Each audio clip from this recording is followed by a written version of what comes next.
By the time I came to the 11th Parliament, I knew 11th Parliament was going to be not an easy parliament. The word just 11th, relating it to just 11th.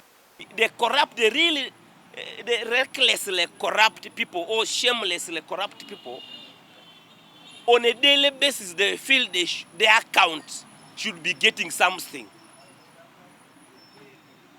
Or their stores should be receiving something.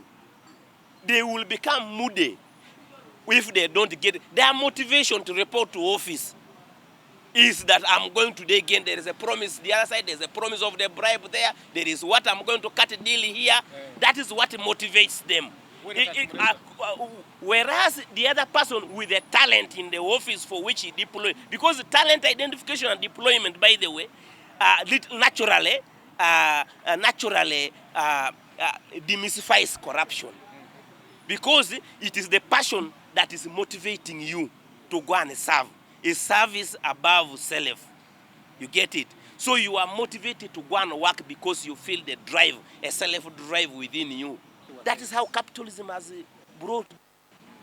So we need to redefine our society. That is why our brother, I have to put you this into context. Our brother, MK, General MK, I hope these are the kind of things eventually he will be able, you get it? He will be able to try to redefine this society. Redefine society to try to really bring about a renaissance of sort. Are you happy identifying yourself as a member of the 11th Parliament? For me, I think I'm a bit different in my understanding of concepts and ideals. By the time I came to the 11th Parliament, I knew 11th Parliament was going to be not an easy parliament. The word just 11th, relating it to just 11th. Incidentally, I got revealed too. My guardian role also provides that I am able to tell things ahead of time. You get me? Yes, I am able to see things ahead of what? Ahead of time. So I already saw what we were heading to. You get me? In fact, I sometimes joke with people and say, maybe as we have always anticipated the return of the Messiah and the Savior, maybe the Messiah also got elected into the 11th Parliament. And then also the enemy, the opposite of the Messiah, is also in the 11th Parliament. All of them are together. So meaning forces of light and darkness combined. So now that's why you see anarchy. You see a struggle for domination, which you are seeing now. Absolutely. Have you ever seen this kind of parliament before? No, I haven't seen You will not see it anywhere in the world. When you are being put in an office, you are supposed to be the guardian in that office. Remember, there had been somebody there before you, and there will become somebody after you. And what is there is not necessarily yours, but it's for the people. Say you are working in URA, you are collecting taxes for on behalf of the people of Uganda. Say you are the president of the country. You are supposed to be the guardian of everybody else. Regardless, their life belongs to you. Because your word can terminate any of them. Wrong policy that you put in place will result into it can affect anyone. So you are supposed to be a guardian of each other by nature. Is this an ideology that we should be pushing as a country? Exactly. Not just the country, the whole world. Exactly. It's supposed to be the whole.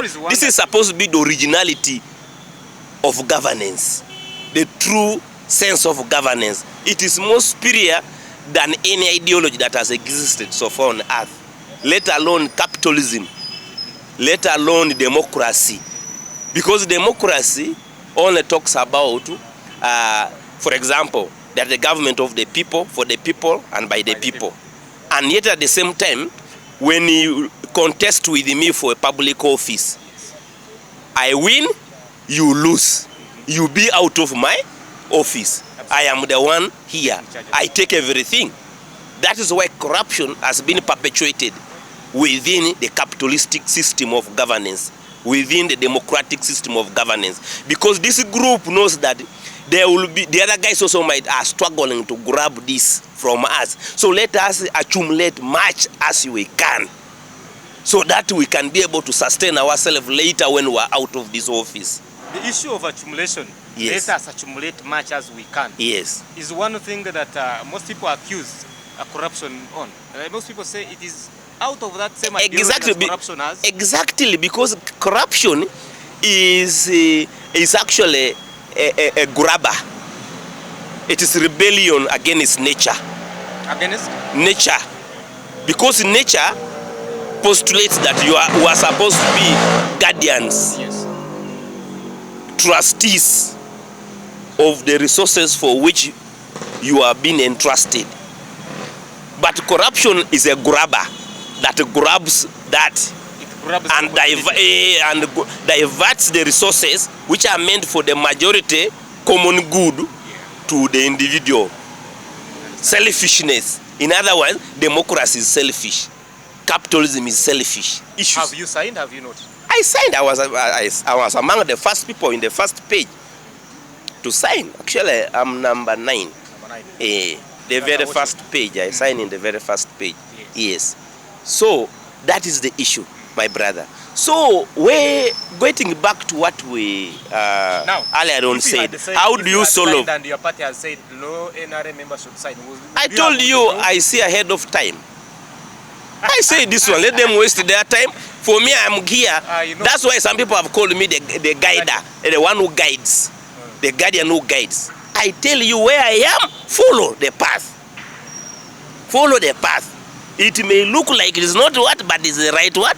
Path. It might look bushy.